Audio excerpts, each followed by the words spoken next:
আর সোনা নয়, অদূর ভবিষ্যতের সঙ্গী। ঘোষ জুয়েলার্সের পক্ষ থেকে আপনাদের সকলকে জানাই শুভ অক্ষয় তৃতীয়ার প্রীতি, শুভেচ্ছা ও অভিনন্দন। আমরা নিয়ে এসেছি শুভ অক্ষয় তৃতীয়া উপলক্ষে আপনাদের জন্য এক বিশেষ সোনার কালেকশন। তো চলুন দেখে নেওয়া যাক।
শুভ অক্ষয় তৃতীয়া উপলক্ষে আমরা নিয়ে এসেছি আপনাদের জন্য কিছু আকর্ষণীয় উপহার।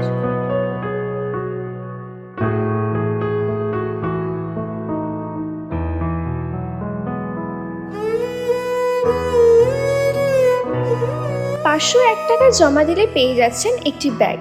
1001 টাকা জমা দিলে পেয়ে যাচ্ছেন একটি স্টিলের টিপট। 2001 টাকা জমা দিলে পেয়ে যাচ্ছেন এক জোড়া পায়ের আংটি।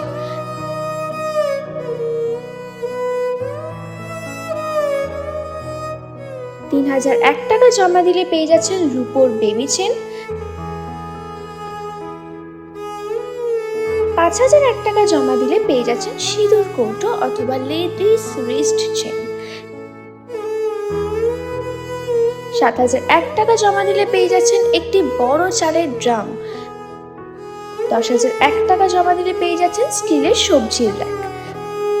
15001 টাকা জমা দিলে পেয়ে যাচ্ছেন সানিয়া মির্জা নাকছাবি।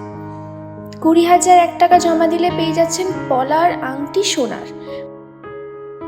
25001 টাকা জমা দিলে পেয়ে যাচ্ছেন সোনার লাভ লকেট। 30001 টাকা জমা দিলে পেয়ে যাচ্ছেন একজোড়া সোনার ডলফিন টপস। 40001 টাকা জমা দিলে পেয়ে যাচ্ছেন সোনার পাত লোহা বাঁধানো।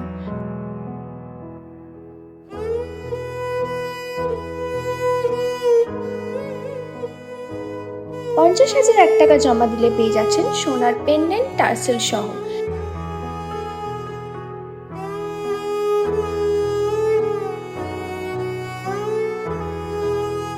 60,001 টাকা জমা দিলে পেয়ে যাচ্ছেন সোনার পাত পলা একজন।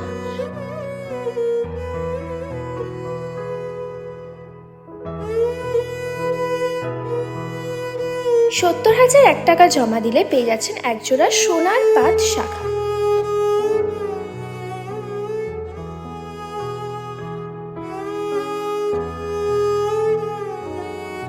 80,001 টাকা জমা দিলে পেয়ে যাচ্ছেন সোনার মতিচিক।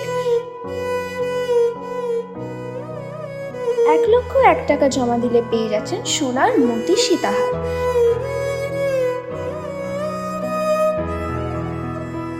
1,50,001 টাকা জমা দিলে পেয়ে যাচ্ছেন একটি লেডিস চেন। 2,01,000 টাকা জমা দিলে পেয়ে যাচ্ছেন একটি নেকলেস। আর 1,001 টাকা থেকে শুরু করে সমস্ত অফারের সাথে পেয়ে যাচ্ছেন একটি করে স্টিলের টিপ পট। তাহলে আর দেরি না করে চলে আসুন আমাদের স্টোর ঘোষ জুয়েলার্সে। এই অফারটি চলবে 10ই মে থেকে 20শে মে পর্যন্ত। আমাদের ঠিকানা হচ্ছে 334 নন্দনগর, কলকাতা 83। আপনি যদি শিয়ালদা, বিধাননগর কিংবা দমদম থেকে আসেন, বেলগুড়িয়া নেমে বলবেন ঠাকুরতলা অটো কোথায় কিংবা টোটো কোথায়, উঠবেন, উঠে বলবেন ঘোষ জুয়েলার্সে যাবো। যে কেউ আপনাকে আমাদের দোকানের সামনে নামিয়ে দেবে। বিআরটি থেকে আসলে আপনি কালচার মোড় নেমে যে কোনো রিক্সা বা টোটোতে উঠে বলবেন ঘোষ জুয়েলার্স যাব, আপনাকে নামিয়ে দেবে।